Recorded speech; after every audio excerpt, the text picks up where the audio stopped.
दोस्तों एक बार फिर से मैं आपके लिए Rajasthan fourth grade vacancy 2025 form fill up apply process की अपडेट लेके आ चुके हैं। कैसे आप राजस्थान फोर्थ क्लास एम्प्लॉय चतुर्थ श्रेणी कर्मचारी का फॉर्म अप्लाई कर सकते हो।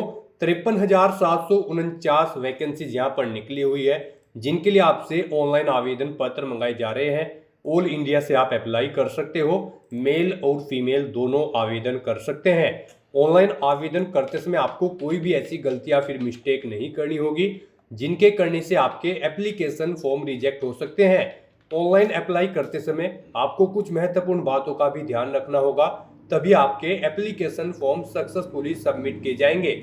और अप्लाई करते समय आपको फोटोग्राफ, सिग्नेचर, डॉक्यूमेंट्स कैसे और कितने केबी में अपलोड करने होंगे, कंप्लीट जानकारी आपको इस वीडियो में दी जाएगी। और अप्लाई करते समय आपको वन टाइम रजिस्ट्रेशन कैसे करना होगा, कैसे आप वन टाइम रजिस्ट्रेशन के लिए फीस पेमेंट कर सकते हो, कैसे आप उसकी KYC कर सकते हो, कंप्लीट इंफॉर्मेशन आपको इस वीडियो में दी जाएगी। साथ ही साथ कैसे आप अपनी पोस्ट प्रेफरेंस दोगे, कैसे आप अपना डिपार्टमेंट सेलेक्ट करोगे, किस डिपार्टमेंट के अंतर्गत आपको जॉब करनी है, और कैसे आप कंप्लीटली फॉर्म रजिस्ट्रेशन से लेकर प्रिंट तक अप्लाई कर सकते हो। तो इस वीडियो को शुरू से लेके एंड तक बिना स्किप किए हुए देखना होगा। इस वीडियो को कंप्लीटली देखने पर ही आपके सभी सवाल और डाउट क्लियर होंगे। तो चलिए दोस्तों, बिना कोई वक्त गंवाए शुरू करते हैं Rajasthan fourth grade vacancy 2025 form fill up की पूरी जानकारी। फॉर्म भरने से पहले आपको सबसे पहले हमारी वेबसाइट IND सरकारी नौकरी के पेज पर विजिट करना होगा, जिसका लिंक आपको नीचे description plus first comment box में मिल जाएगा। और हमारे इस पेज पर विजिट करके आप यहां से राजस्थान फोर्थ ग्रेड वैकेंसी के लिए अप्लाई कर सकते हो। Rajasthan staff selection board RSSB की ओर से फोर्थ क्लास एम्प्लॉय चतुर्थ श्रेणी कर्मचारी की पोस्ट निकली हुई है, जिसके लिए 53,749 बम्पर वैकेंसीज निकली हुई है। आवेदन करने की लास्ट डेट 19 अप्रैल 2025 है। 19 अप्रैल तक आप अपना फॉर्म फिल कर सकते हो। 10वीं क्लास पास कैंडिडेट अप्लाई कर सकते हैं। 18 से 40 वर्ष आयु सीमा है। 600 रुपये जनरल OBC के लिए, OBC NCL SC/ST के लिए 400 रुपये रजिस्ट्रेशन की फीस है। यहाँ पर सिलेक्शन होगा CBT और TBT और ऑफलाइन OMR बेस्ड टेस्ट के आधार पे। ऑनलाइन अप्लाई कर सकते हो। राजस्थान जॉब लोकेशन है, ऑल इंडिया से अप्लाई कर सकते हो। sso.rajasthan.gov.in इसकी ऑफिशियल वेबसाइट है, जिससे आप ऑनलाइन अप्लाई कर सकते हो। इंपोर्टेंट लिंक सेक्शन के अंतर्गत ऑफिशियल नोटिफिकेशन PDF लिंक पर आप जैसे ही क्लिक करोगे तो इसकी ऑफिशियल नोटिफिकेशन की PDF ओपन हो जाएगी। चतुर्थ श्रेणी कर्मचारी सीधी भर्ती का ये विज्ञापन है। सबसे पहले आपको ऑनलाइन आवेदन करने की यहाँ पर कंप्लीट प्रक्रिया दे दी गई है कि कैसे आप वन टाइम रजिस्ट्रेशन करते हुए अपना फॉर्म फिल कर सकते हो। कैटेगरी वाइज वैकेंसीज की जानकारी, साथ ही साथ फीस की जानकारी आपको दी गई है। Qualification, age limit, selection criteria, exam pattern, syllabus और हाउ टू अप्लाई का कंप्लीट प्रोसीजर आपको PDF में ही मिल जाएगा। तो अप्लाई ऑनलाइन करने से पहले आपको नोटिफिकेशन की PDF पूरा पढ़ना अनिवार्य है। इसको पूरा पढ़ने से ही आपके सभी सवाल और डाउट क्लियर होंगे। PDF रीड आउट करने के बाद में आपको अप्लाई ऑनलाइन लिंक पर क्लिक करना होगा, तो आपके सामने इसका ऑनलाइन करने का ये पोर्टल ओपन हो जाएगा। यहाँ पर गाइज, अगर आपने राजस्थान सिंगल साइन ऑन के पोर्टल पर पहले से रजिस्ट्रेशन कर रखा है तो यहाँ पर आकर आपको अपनी SSO ID या फिर यूजर नेम एंटर करना है, अपना पासवर्ड आपको एंटर करना है, ये कैप्चा कोड आपको यहाँ पर एंटर करना है और लॉगिन की इस बटन पर क्लिक करके आपको अपने डैशबोर्ड में लॉगिन कर लेना है और फिर वहाँ से आपको अपना फॉर्म अप्लाई करना है। और गाइड, अगर आप यहाँ पर राजस्थान सिंगल साइन ऑन के पोर्टल से किसी भी भर्ती के लिए फर्स्ट टाइम अप्लाई करने जा रहे हो तो सबसे पहले यहाँ पर आपको अपना रजिस्ट्रेशन करना होगा। उसके लिए आपको रजिस्ट्रेशन की ये टैब दी गई है, तो यहाँ पर आपको रजिस्ट्रेशन की इस टैब पर क्लिक करना है। उसके बाद आपके सामने यहाँ पर रजिस्ट्रेशन का इंटरफेस ओपन होगा। यहाँ पर भी आपके पास दो ऑप्शन है, आप सिंपली सिटीजन या फिर उद्योग है तो आप इस ऑप्शन पर क्लिक करें, गवर्नमेंट एम्प्लॉय है तो आप इस ऑप्शन पर क्लिक करें गवर्नमेंट एम्प्लॉय की स्टेप पर। फिर यहाँ पर आप अपना SIPF इस ऑप्शन पर क्लिक करें, फिर आप अपना SIPF नंबर एंटर करें, अपना SIPF का पासवर्ड एंटर करें और नेक्स्ट ऑप्शन पर क्लिक करके अपना रजिस्ट्रेशन की आगे की टास्क कंप्लीट कर ले। गाइस, यहाँ पर अगर आप सिंपली सिटीजन है तो आपको इस ऑप्शन पर क्लिक करना है। फिर यहाँ पर आपको रजिस्ट्रेशन करने के लिए दो ऑप्शन मिलेंगे, आप यहाँ पर जन आधार और गूगल के थ्रू अपना रजिस्ट्रेशन कर सकते हो। जन आधार के थ्रू केवल राजस्थान रेजिडेंट के कैंडिडेट ही अपना रजिस्ट्रेशन कर सकते हैं और गूगल के थ्रू यहाँ पर राजस्थान के साथ साथ सभी स्टेट के कैंडिडेट अपना वन टाइम रजिस्ट्रेशन कर सकते हैं। तो यहाँ पर आपको गूगल के इस ऑप्शन पर क्लिक करना है। उसके बाद आपके सामने कुछ इस तरह से इंटरफेस ओपन होगा। अब यहाँ पर आपको अपनी जीमेल आईडी एंटर करनी है और फिर आपको नेक्स्ट के इस ऑप्शन पर क्लिक कर देना है। उसके बाद यहाँ पर आपको कंटिन्यू की स्टेप पर क्लिक करना है।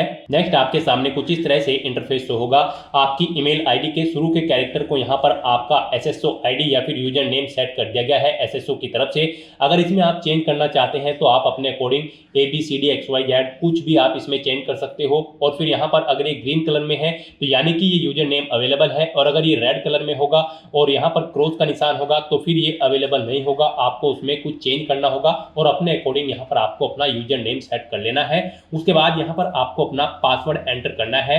गाइस यहाँ पर आपका पासवर्ड 8 से 30 कैरेक्टर के बीच में होना चाहिए। यहाँ पर आपको पासवर्ड की गाइडलाइन दी गई है। इस गाइडलाइन के अकॉर्डिंग आपको अपना पासवर्ड यहाँ पर रेडी करना है। आपको कुछ इस फॉर्मेट में अपना पासवर्ड यहाँ पर रेडी करना है। मीन्स आपका पासवर्ड यहाँ पर अल्फा न्यूमेरिक फॉर्मेट में होना चाहिए। आपके पासवर्ड में कम से कम एक अपर केस कैरेक्टर, एक लोअर केस कैरेक्टर, एक इंटीजर नंबर और एक स्पेशल कैरेक्टर जैसे कि @ या फिर डॉलर होना चाहिए। तो इस फॉर्मेट में यहाँ पर आपको अपना पासवर्ड सेट करना है। वही पासवर्ड आपको कंफर्म पासवर्ड फील्ड में एंटर करना है। उसके बाद यहाँ पर आपको अपना मोबाइल नंबर एंटर करना है। फिर आपको इसे नीचे स्क्रॉल डाउन करना है। फिर यहाँ पर आपको अपना मोबाइल नंबर एंटर करना है या फिर ईमेल आईडी एंटर करनी है। और उसके बाद गाइस यहाँ पर आपको रजिस्टर की इस टैब पर क्लिक कर देना है। इस तरह से यहाँ पर आपका रजिस्ट्रेशन सक्सेसफुली कंप्लीट हो जाएगा। आपको एक यूजर आईडी और पासवर्ड आपके रजिस्टर्ड मोबाइल नंबर पर सबमिट कर दिया गया है। आपको उसे केयरफुली नोट डाउन करके रख लेना है फ्यूचर यूज के लिए। और यहाँ पर अब आपको ओके के इस बटन पर क्लिक करना है। नेक्स्ट आपके सामने कुछ इस तरह से इंटरफेस ओपन होगा। गाइस यहाँ पर अब आपको अपनी एसएसओ आईडी या फिर यूजर नेम एंटर करना है। उसके बाद आपको अपना पासवर्ड एंटर करना है जो आपके मोबाइल नंबर पर आया है या फिर आपने जो क्रिएट किया है। उसके बाद आपको ये कैप्चा कोड यहाँ पर एंटर करना है और फिर आपको यहाँ पर लॉगिन की इस टैब पर क्लिक कर देना है। और गाइस यहाँ पर अगर आप अपनी एसएसओ आईडी भूल गए हैं या फिर पासवर्ड भूल गए हैं तो यहाँ पर आप I forget my digital identity SSO ID के सामने क्लिक हियर के इस लिंक पर क्लिक करें और फिर यहाँ पर आप अपनी बेसिक डिटेल्स प्रोवाइड कराते हुए अपनी एसएसओ आईडी गेट कर ले। पासवर्ड भूल चुके हैं तो उसके लिए भी आप क्लिक हियर के इस लिंक पर क्लिक करके अपना पासवर्ड गेट कर सकते हैं। अगर मल्टीपल एसएसओ आईडी है तो आप क्लिक हियर टू मर्ज इस ऑप्शन पर क्लिक करके अपनी एसएसओ आईडी यहाँ पर मर्ज कर सकते हैं। तो बस यहाँ पर अब आपको अपनी यूजर आईडी और पासवर्ड एंटर करके और ये कैप्चा कोड एंटर करके अपने डैशबोर्ड में लॉगिन करना है। नेक्स्ट आपके सामने कुछ इस तरह से इंटरफेस ओपन होगा। गाइस यहाँ पर अब आपको अपनी प्रोफाइल अपडेट करनी है। सबसे पहले यहाँ पर अगर आप अपना फोटो ऐड करना चाहते हैं तो आप इस फोटो पर क्लिक करें। फिर यहाँ पर आप इस फोटो पर क्लिक करें। उसके बाद यहाँ पर आप इस ऑप्शन पर क्लिक करें और अपना फोटो सेलेक्ट करके यहाँ पर आप उसे अपडेट कर सकते हैं। अपना प्रोफाइल फोटो यानी कि आप यहाँ पर सेट कर सकते हो। उसके बाद यहाँ पर आप अपना फर्स्ट नेम चेंज करना चाहते हैं तो इसे आप चेंज कर सकते हैं। लास्ट नेम चेंज करना चाहते हैं तो इसे आप चेंज कर सकते हैं। उसके बाद यहाँ पर आपका जो डिस्प्ले नेम, आपकी प्रोफाइल का जो डिस्प्ले नेम होगा वो यहाँ पर आप एंटर कर दें। इसे आप अपने अकॉर्डिंग यहाँ पर सेट कर सकते हैं। फिर यहाँ पर आपको अपनी डेट ऑफ बर्थ इस कैलेंडर में से सिलेक्ट कर लेनी है। उसके बाद यहाँ पर आपको अपना जेंडर सिलेक्ट करना है, आप मेल हो, फीमेल हो या फिर ट्रांसजेंडर या फिर अदर। उसके बाद यहाँ पर आपको अपना मोबाइल नंबर एंटर करना है। यहाँ पर आप इस ऑप्शन पर क्लिक करें, अपना मोबाइल नंबर एंटर करें और फिर आप सेंड ओटीपी ऑप्शन पर क्लिक करें। उसके बाद आपके रजिस्टर्ड मोबाइल नंबर पर एक ओटीपी जाएगा। वो ओटीपी आपको यहाँ पर वेरीफाई करना है। तो यहाँ पर आपको अपना ओटीपी एंटर करना है जो आपके मोबाइल नंबर पर आया है और उसके बाद आपको यहाँ पर वैलिडेट ओटीपी के इस ऑप्शन पर क्लिक करके अपना मोबाइल नंबर यहाँ पर वेरीफाई कर लेना है। फिर यहाँ पर अगर आपके पास कोई लैंडलाइन नंबर है तो आप एंटर कर सकते हैं, नहीं है तो आप इस कॉलम को खाली छोड़ दें। फिर यहाँ पर आपको अपना एड्रेस एंटर करना है। उसके बाद आपको अपना पोस्टल कोड देना है, अपनी सिटी या फिर डिस्ट्रिक्ट यहाँ पर आप एंटर करें। और गाइस यहाँ पर उसके बाद आप अपना स्टेट सिलेक्ट कर लें, जिस स्टेट से आप बिलोंग करते हैं। उसके बाद अगर आप राजस्थान स्टेट के कैंडिडेट हैं तो आप अपनी जन आधार आईडी या फिर इनरोलमेंट आईडी यहाँ पर एंटर करें। आप इस ऑप्शन पर क्लिक करें, अपनी जन आधार आईडी या फिर इनरोलमेंट आईडी यहाँ पर एंटर करें और फैच मेंबर्स ऑप्शन पर क्लिक करके अपनी डिटेल यहाँ पर फैच कर ले। फिर यहाँ पर अगर आप राजस्थान स्टेट के कैंडिडेट हैं तो यहाँ पर आपको अपना संस्था आधार नंबर एंटर करना है। आप इस ऑप्शन पर क्लिक करें, अपना संस्था आधार नंबर एंटर करें, सेंड ओटीपी ऑप्शन पर क्लिक करें। आपके मोबाइल नंबर पर एक ओटीपी आएगा जो आपके संस्था आधार नंबर से लिंक है। वो ओटीपी आप यहाँ पर एंटर करके उसे वेरीफाई कर ले और उसके उसके बाद गाइस यहाँ पर आप अपडेट के इस बटन पर क्लिक करके अपने प्रोफाइल की सभी डिटेल्स यहाँ पर अपडेट कर दें। इस तरह से यहाँ पर आपकी एसएसओ की जो प्रोफाइल है वो सक्सेसफुली अपडेट हो चुकी है। अब यहाँ पर आप ओके के बटन पर क्लिक करें। नेक्स्ट आपके सामने यहाँ पर कुछ इस तरह से इंटरफेस ओपन होगा। अब यहाँ पर आपको रिक्रूटमेंट पोर्टल सर्च करना है। आप कंट्रोल F यहाँ पर प्रेस करें, REC एंटर करें। उसके बाद यहाँ पर आपको रिक्रूटमेंट पोर्टल का ये ऑप्शन मिलेगा, आप इस लिंक पर क्लिक कर दें। नेक्स्ट आपके सामने कुछ इस तरह से इंटरफेस ओपन होगा। अब यहाँ पर आने के बाद आपको वन टाइम रजिस्ट्रेशन के इस लिंक पर क्लिक करना है। उसके बाद आपके सामने यहाँ पर कुछ इस तरह से इंटरफेस ओपन होगा। अब यहाँ पर आपको अपने वन टाइम रजिस्ट्रेशन की डिटेल प्रोवाइड करानी है। अब यहाँ पर आपसे सबसे पहले पूछा गया है कि क्या आप राजस्थान स्टेट के निवासी हैं, अगर हैं तो यस करें और फिर यहाँ पर आप अपनी जन आधार या फिर एक्नॉलेजमेंट आईडी एंटर करके फैच मेंबर ऑप्शन पर क्लिक करें और अपनी डिटेल यहाँ पर फैच कर लें। और अगर आप राजस्थान के निवासी नहीं हैं तो यहाँ पर आपको नो ऑप्शन सेलेक्ट करना है। उसके बाद यहाँ पर आपको अपना आधार नंबर एंटर करना है और फिर यहाँ पर आपको एग्री की स्टेप पर क्लिक कर देना है। उसके बाद यहाँ पर आपके सामने कुछ इस तरह से पॉपअप शो होगा। यहाँ पर आपसे पूछा गया है कि क्या आप राज्य भर्ती पोर्टल को एक बार पंजीकरण यानी कि OTR के लिए मेरे आधार विवरण, नाम, पिता का नाम, लिंग और जन्म दिनांक का उपयोग करने की अनुमति प्रदान करते हो या फिर करती हो। तो आपको इस चेकबॉक्स को ओके करना है और फिर आपको सेंड OTP के इस ऑप्शन पर क्लिक कर देना है। फिर आपके सामने कुछ इस तरह से इंटरफेस ओपन होगा। अब यहाँ पर आपको अपना आधार वेरीफाई करना है।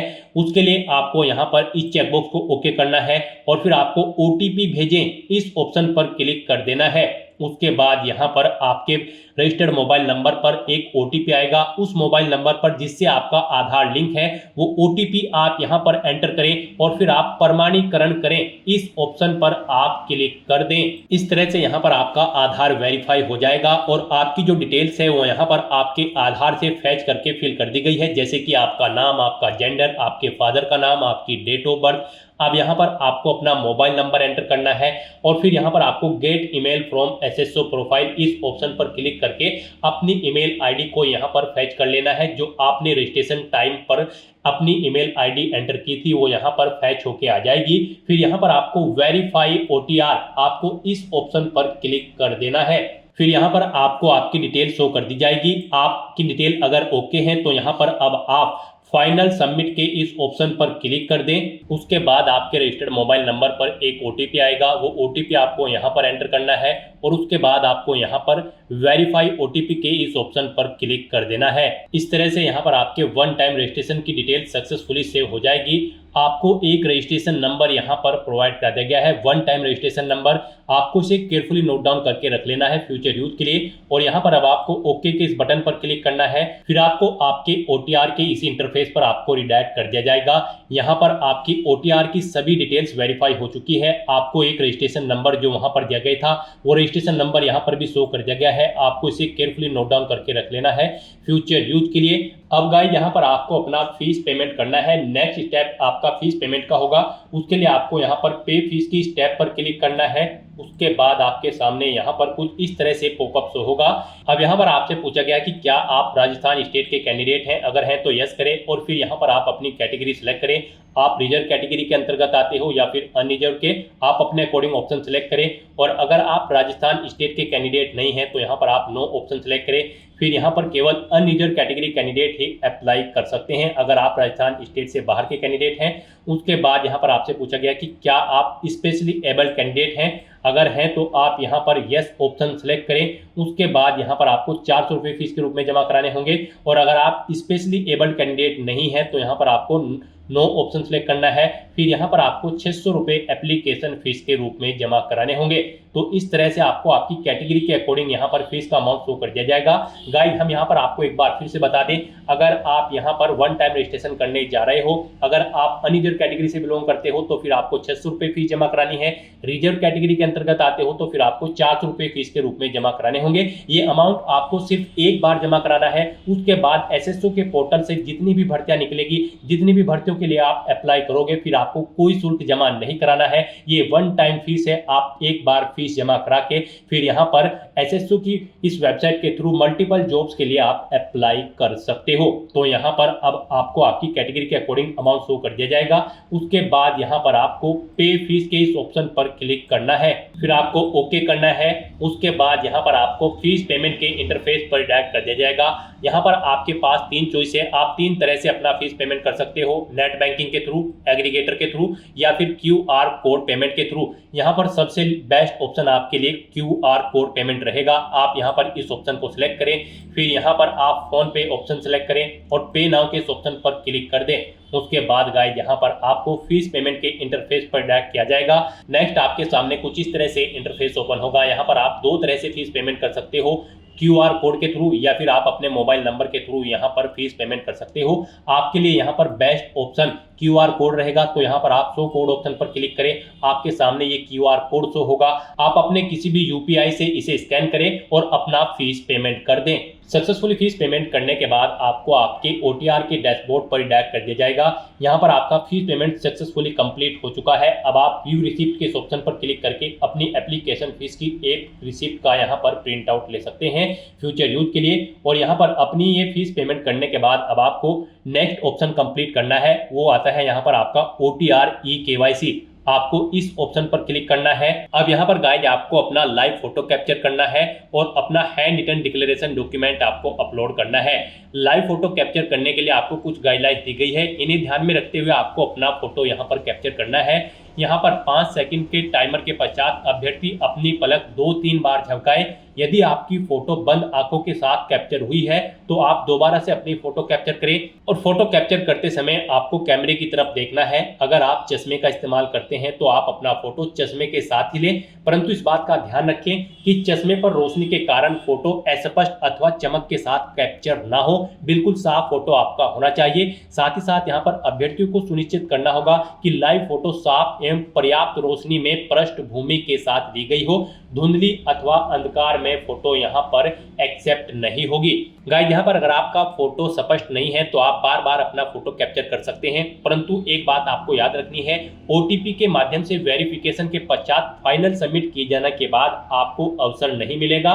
उससे पहले ही आपको अपना फोटो यहाँ पर कैप्चर कर लेना है, फिर आप चेंज नहीं कर पाओगे। तो यहाँ पर इन दिशा निर्देश को रीड करने के बाद आपको इस चेकबॉक्स को ओके करना है।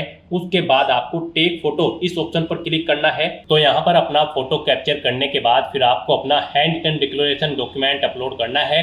उसके लिए यहाँ पर आपको फॉर्मेट दिया गया है, आप सैंपल फाइल के इस लिंक पर क्लिक करें। नेक्स्ट आपके सामने यहाँ पर ये PDF ओपन हो जाएगी।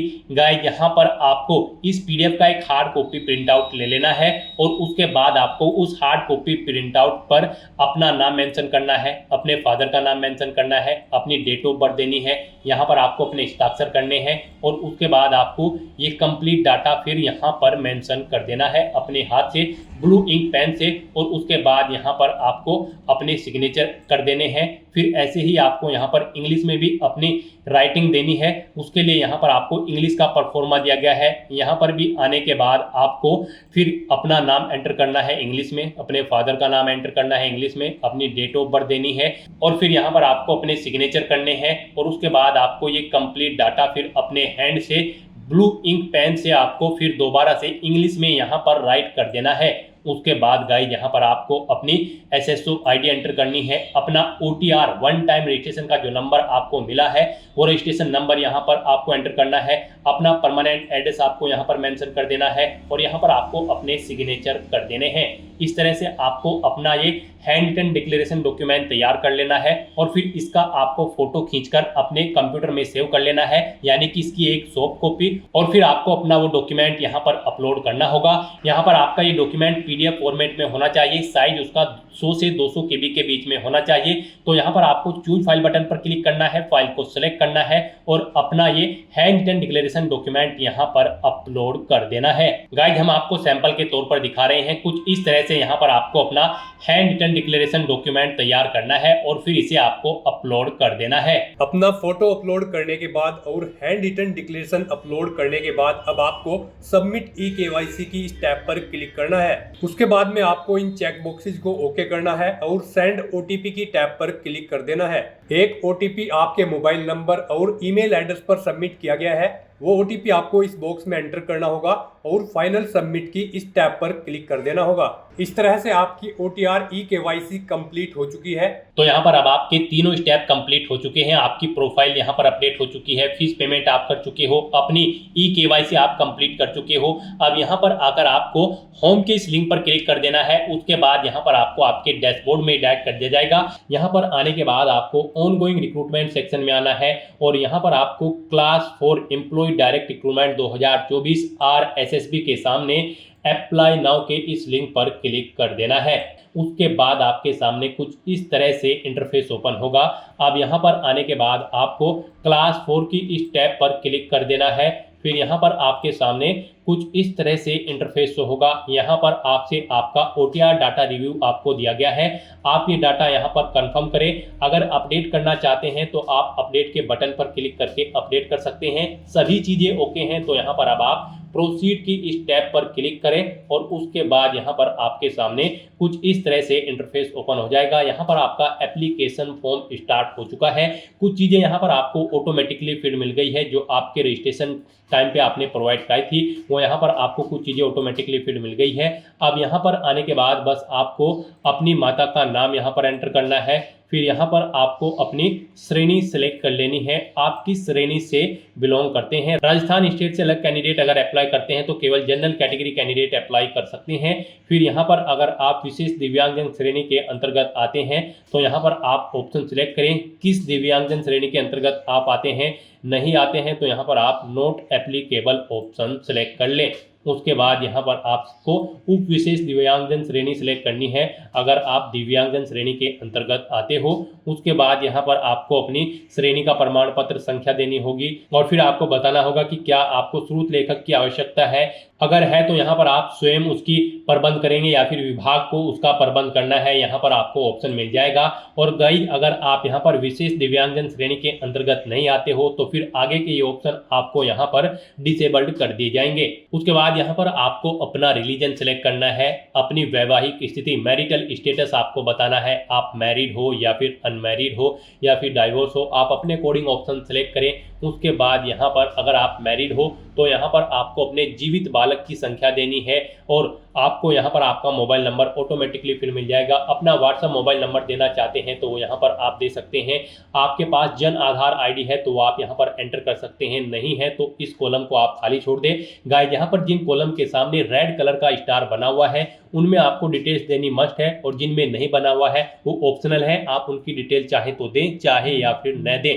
उसके बाद यहाँ पर आपसे पूछा गया है क्या आप राजस्थान के अनुसूचित क्षेत्र से संबंधित हैं। अगर हैं तो आप यस करेंगे, नहीं तो आप नो ऑप्शन यहाँ पर सिलेक्ट करेंगे। अगर आप राजस्थान स्टेट से बाहर के कैंडिडेट हैं उसके बाद यहाँ पर आपको अपना कोरोस्पोंडेंस एड्रेस एंटर करना है। कोरोस्पोंडेंस एड्रेस में आपको अपना स्टेट चुनना है, अपना डिस्ट्रिक्ट चुनना है, शहर या फिर गाँव का नाम देना है, अपना पिन कोड देना है, अपना फ़ोन नंबर देना है, ये ऑप्शनल है। इस तरह से अपनी डिटेल्स फिल करने के बाद अब गाइस यहाँ पर आपको नेक्स्ट के इस ऑप्शन पर क्लिक कर देना है। फिर आपसे पूछा गया है जो मोबाइल नंबर और ईमेल आईडी आपने दी है क्या वो करेक्ट है। अगर करेक्ट है तो यहाँ पर आप यस के इस ऑप्शन पर क्लिक करें। बेसिक डिटेल्स प्रोवाइड करने के बाद अब आपको अपनी पर्सनल डिटेल्स यहाँ पर देनी है। सबसे पहले यहाँ पर आपको अपनी नेशनलिटी सिलेक्ट कर लेनी है।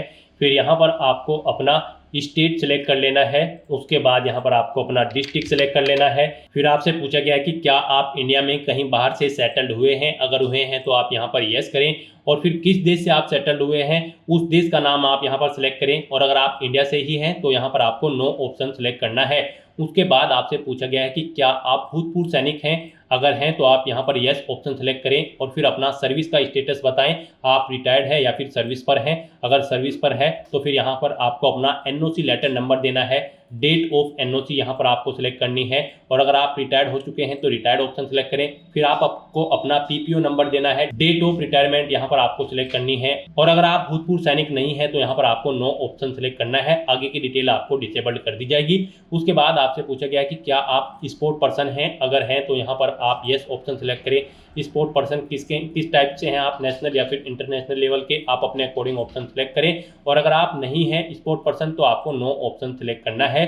फिर यहाँ पर आपसे पूछा गया कि क्या आप मौजूदा सरकारी विभाग या फिर सार्वजनिक उपक्रम कर्मचारी हैं, अगर हैं तो आप यहाँ पर यस करें और फिर यहाँ पर डिपार्टमेंट का नाम एंटर करें, नहीं है तो आप नो ऑप्शन सेलेक्ट कर लें। उसके बाद आपसे पूछा गया कि क्या आप एज में एडिशनल इलेक्शन चाहते हैं, अगर यहाँ पर एडिशनल इलेक्शन एक्स प्रिजनर यानी कि जेलर को मिलेगा, एनसीसी कैडेट इंस्ट्रक्टर को मिलेगा, आर्मी कैंडिडेट को मिलेगा। यहाँ पर अगर आपको नहीं चाहिए एज में इलेक्शन तो फिर आपको नॉट एप्लीकेबल ऑप्शन सेलेक्ट करना है। इस तरह से अपनी ये डिटेल फिल करने के बाद अब आपको नेक्स्ट के इस ऑप्शन पर क्लिक कर देना है। नेक्स्ट गाइस, यहाँ पर आपको अपनी एजुकेशनल क्वालिफिकेशन और एक्सपीरियंस की डिटेल देनी है। यहाँ पर आपको सबसे पहले इस चेकबॉक्स को ओके करना है। उसके बाद यहाँ पर आपको अपनी क्वालिफिकेशन की डिटेल देनी है। यहाँ पर ग्रेड 4 की इस पोस्ट पर अप्लाई करने के लिए आपका 10वीं क्लास पास आउट होना जरूरी है। किसी वेल रिकॉग्नाइज्ड बोर्ड या फिर स्कूल से 10वीं पास कैंडिडेट यहाँ पर इस भर्ती में पार्टिसिपेट करने के लिए एलिजिबल हैं, अप्लाई कर सकते हैं। तो यहाँ पर आपको अपनी 10वीं क्लास की डिटेल देनी है। पहले यहाँ पर आपको सब्जेक्ट ग्रुप देना है। आपके पास 10वीं में साइंस था, आर्ट था, कॉमर्स थी, आप अपने अकॉर्डिंग यहाँ पर अपना सब्जेक्ट ग्रुप एंटर करें। फिर यहाँ पर आपको बोर्ड का नाम देना है, किससे आपने अपनी 10वीं क्लास पास आउट की है। फिर यहाँ पर आपको अपना 10वीं क्लास का रोल नंबर देना है। रिजल्ट का परिणाम आपको बताना है, आपका जो रिजल्ट है वो सीजीपीए में आया था, ग्रेड में, परसेंटेज में या फिर अवेटेड है। यानी कि यहाँ पर 10वीं क्लास में अगर आप अपियर्ड हो तब भी आप इस भर्ती में अप्लाई कर सकते हो अगर आपका रिजल्ट अवेटेड है। तो यहाँ पर आप अपने अकॉर्डिंग ऑप्शन सेलेक्ट करें।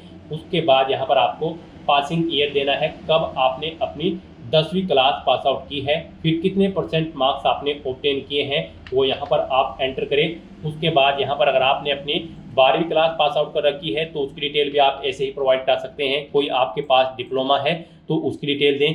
ग्रेजुएशन या फिर पोस्ट ग्रेजुएशन या फिर कोई और क्वालिफिकेशन आपके पास है तो उसकी डिटेल भी आप सेम ऐसे ही यहाँ पर प्रोवाइड करा सकते हो। तो इस तरह से यहाँ पर आपको अपनी एजुकेशनल क्वालिफिकेशन की डिटेल फिल कर देनी है और उसके बाद आपको नेक्स्ट के इस ऑप्शन पर क्लिक कर देना है। नेक्स्ट यहाँ पर आपको अपना फोटो और सिग्नेचर अपलोड करने हैं। यहाँ पर आपके फोटो का साइज 50 KB से 100 KB के बीच में होना चाहिए। सिग्नेचर का भी 20 KB से 50 KB के बीच में होना चाहिए। और यहाँ पर आपकी ये सिग्नेचर और फोटो JPG या फिर JPEG फॉर्मेट में होने चाहिए। तो यहाँ पर अब आपको अपना फोटो और सिग्नेचर अपलोड करने हैं। यहाँ पर आकर आपको चूज फाइल बटन पर क्लिक करना है, फाइल को सिलेक्ट करना है और 1 by 1 करके आपको अपना फोटो और सिग्नेचर यहाँ पर अपलोड कर देने हैं। उसके बाद यहाँ पर अगर आपकी बॉडी पर कहीं कोई कट या तिल का निशान है तो उस पैलेस का नाम आप यहाँ पर एंटर करें, नहीं है तो यहाँ पर आप नो मार्क एंटर कर दें। इस तरह से अपना फोटो और सिग्नेचर यहाँ पर अपलोड करने के बाद बस अब आपको नेक्स्ट के इस ऑप्शन पर क्लिक कर देना है। नेक्स्ट यहाँ पर आपको अपनी पोस्ट के डिपार्टमेंट सिलेक्ट करने हैं। यहाँ पर आप किस डिपार्टमेंट को फर्स्ट नंबर पर प्रेफरेंस देना चाहते हैं। यहाँ पर आपके पास 3 चॉइसेस हैं। आप जिसे फर्स्ट नंबर पर प्रेफरेंस देना चाहते हैं उस डिपार्टमेंट को यहाँ पर आप फर्स्ट नंबर पर सिलेक्ट करें। जिसे आप सेकंड नंबर पर प्रेफरेंस देना चाहते हैं उसे सेकंड नंबर पर सिलेक्ट करें। जिसे थर्ड नंबर पर प्रेफरेंस देना चाहते हैं उसे आप थर्ड नंबर पर यहाँ पर सिलेक्ट कर लें। इस तरह से यहाँ पर आपके पोस्ट डिपार्टमेंट की प्रेफरेंस आपको सेट कर देनी है और उसके बाद गाइस यहाँ पर आपको नेक्स्ट के इस ऑप्शन पर क्लिक करना है। नेक्स्ट आपको आपके एप्लीकेशन फॉर्म का पूरा प्रीव्यू यहाँ पर शो कर दिया गया है। आप सभी डिटेल्स केयरफुली चेकआउट करें। कहीं पर कोई मिस्टेक है तो आप अपडेट बटन पर क्लिक करके अपडेट कर लें और अगर कोई मिस्टेक नहीं है तो यहाँ पर आप इस चेकबॉक्स को ओके करें और फिर गाइस यहाँ पर आप फाइनल सबमिट के इस ऑप्शन पर क्लिक कर दें। उसके बाद आपके सामने ये पॉपअप शो होगा। यहाँ पर आकर आपको इस चेकबॉक्स को ओके करना है, फिर आपको सेंड OTP के ऑप्शन पर क्लिक कर देना है। उसके बाद आपके रजिस्टर्ड मोबाइल नंबर और ईमेल आईडी पर एक OTP सबमिट किया गया है, वो OTP आपको यहाँ पर एंटर करना है और उसके बाद यहाँ पर आपको वेरीफाई OTP के ऑप्शन पर क्लिक कर देना है। इस तरह से यहाँ पर आपका एप्लीकेशन फॉर्म सक्सेसफुली सबमिट हो चुका है। अब यहाँ पर प्रिंट के इस ऑप्शन पर क्लिक करके आप अपने एप्लीकेशन फॉर्म का एक हार्ड कॉपी प्रिंट आउट ले सकते हो। फ्यूचर यूज के लिए, फ्यूचर रेफरेंस के लिए आप माय रिक्रूटमेंट के सेक्शन में जाकर चेकआउट कर सकते हो। यहाँ पर आपका एप्लीकेशन फॉर्म का स्टेटस आपको शो कर दिया जाएगा। आपका एप्लीकेशन फॉर्म सक्सेसफुली सबमिट हो चुका है। यहाँ से भी आप व्यू एप्लीकेशन ऑप्शन पर क्लिक करके अपने एप्लीकेशन फॉर्म को चेकआउट कर सकते हो। तो दोस्तों ऐसे आप राजस्थान स्टाफ सिलेक्शन बोर्ड 53,749 चतुर्थ श्रेणी कर्मचारी के खाली पदों के लिए अपना फॉर्म अप्लाई कर सकते हो बिना कोई मिस्टेक किए हुए। आज की इस वीडियो में बस इतना ही। आई होप ये वीडियो आपको पसंद आई होगी। अगर पसंद आई हो तो इसे लाइक और शेयर करें। चैनल पर नए हो तो इसे सब्सक्राइब कर लें। Thanks for watching.